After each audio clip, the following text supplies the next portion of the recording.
Hey guys, so it's me, Jen, and behind the camera today because there's something really funky that I wanted to show you. This is my mom's native flower bed. As I've said before, I come up here to look after her about half the week because she's got dementia. And, I feel like family needs to be with her as much as possible. And I had started planting this garden a few years ago, and I've just put it in a piece at a time because plants are expensive. And so this year, when everything came up in this area where you can see all of the over there, you can't see it as well as coreopsis, but I had this whole area already started. And then she started fussing about, oh well, there's these bare areas, and why are these need to be, there would be so much. And I was like, well, I was just trying to stay within budget, but if you really want me to fill in the rest of it and want me to spend the money to do it, then I'll do it. So I got online and I found black-eyed Susans and some liatris, and there's this place in New Jersey called Pollination, and just tiny little what they call landscape plugs. They're like 1 1/4 or 1 1/2 by 4 inches deep or 5 inches deep, but they're only $4 each. And these are a black-eyed Susan. This is Rudbeckia hirta, which is an annual or biennial. And so generally you don't expect these to flower in the first year. They get established, and then the next year they'll flower and they'll shed a lot of seeds, and then that's how you keep them going, is they reseed pretty prolifically. So I really didn't think we'd have any blooms this year, but these tiny little landscape plugs I put in, they're blooming already. And these that aren't, it's because they got hit by the weed whacker from the lawn guy. So I had to have a word with him about, your weed whacker does not belong anywhere in this bed. But up here, you'll see we've got some more of them. And, it's a little bit sparse right now, but these are going to fill in. And then we've got the liatris back behind it. And she's got some little blue stem. And we've got all of these echinaceas. And here is what I wanted to show you, because this is so bizarre. Look at this flower right here that has another flower growing out of it. There was one that I've already cut off where it was like a perfect little echinacea flower growing out of it. And I was like, what is going on? I've never seen that before. So I go online and look it up, and there's all this stuff about aster yellows. And they're like, oh, aster yellows, you got to pull out the whole plant and destroy it, or else it'll spread to everything else. But there was also something about a little mite, and I can't tell you the name of it. It's like, started with an E. Some kind of a mite that attacks echinaceas, and it gets on the flower buds while they're developing, so that by the time they're blooming in full size, that mite is down in the flower head, and there's no way to treat it and get rid of it. And so what you have to do, and I'm going to have to come out here after this, I finish this video, with my pruning shears, and I'm going to have to take off all these flowers that have this deformity of this stuff coming out, because those have mites in them. And I was really glad to find that out, because I diagnosed it by looking at the foliage on the plant, and as you can see, there's nothing going on with the leaves. They're not yellowing, they're not dying, and that's how I knew it was not aster yellows. So this plant will come back, and next year I just need to treat before blooming to keep it from damaging the blooms next year. And what I'll do with that is I'll just before it starts setting buds, I'll put some neem oil spray on it, because the neem makes them stop feeding, and it prevents them from molting and going on to their next stage, so they won't be able to reproduce. If they ingest any of the neem, they'll stop feeding, and that'll keep them from infesting the blooms next year. But look at these butterfly milkweeds. We've got the seed pods developing on them. This thing this year has just really taken off. I mean, look at the size of that. This thing's about 3 feet tall. Not quite, maybe 30 inches. Then here, and this is not native.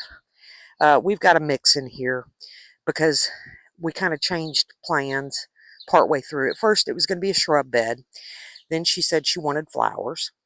And so I had already ordered these Grosso lavenders.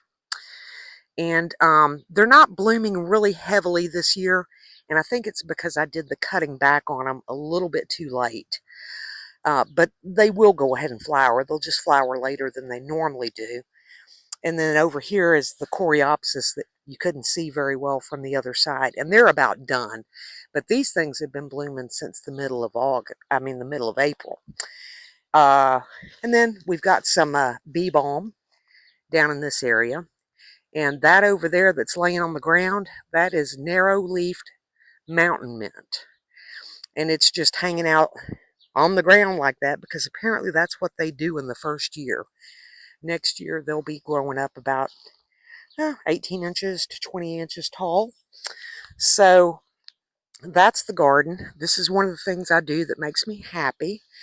It's one of the things that I've done for work for the last several years is design native flower beds or native flower gardens for several people up here in the town where my mom lives. I did one for a church, and I did one for an individual, a lady that had a whole lot, an extra lot by her house. And so on that one, that was a lot of fun because we got to do trees and shrubs and all of that stuff. But, if you're in one of these hot, muggy climates like we are here in Arkansas, and you want to grow lavender, that Grosso variety that I showed you is what you want to go with because that stuff is going to go forever. I had one out in front of my house that lived for 20 years through a lot of benign neglect.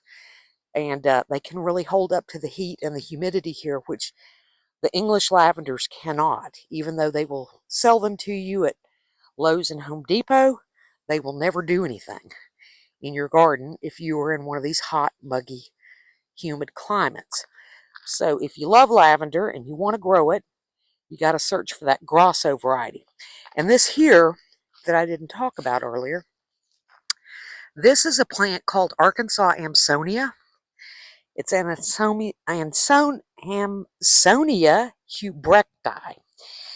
And a really cool plant and native to about 10 miles away from here is where is the edge of its range. But of course, the insects and stuff that feed on it, they don't care if we're 10 miles away from the Ouachitas. So I knew it would do well here. And it turns this beautiful, beautiful golden color in the fall. And we're on the third year with these plants. But as you can see, it grows into this nice kind of shrub.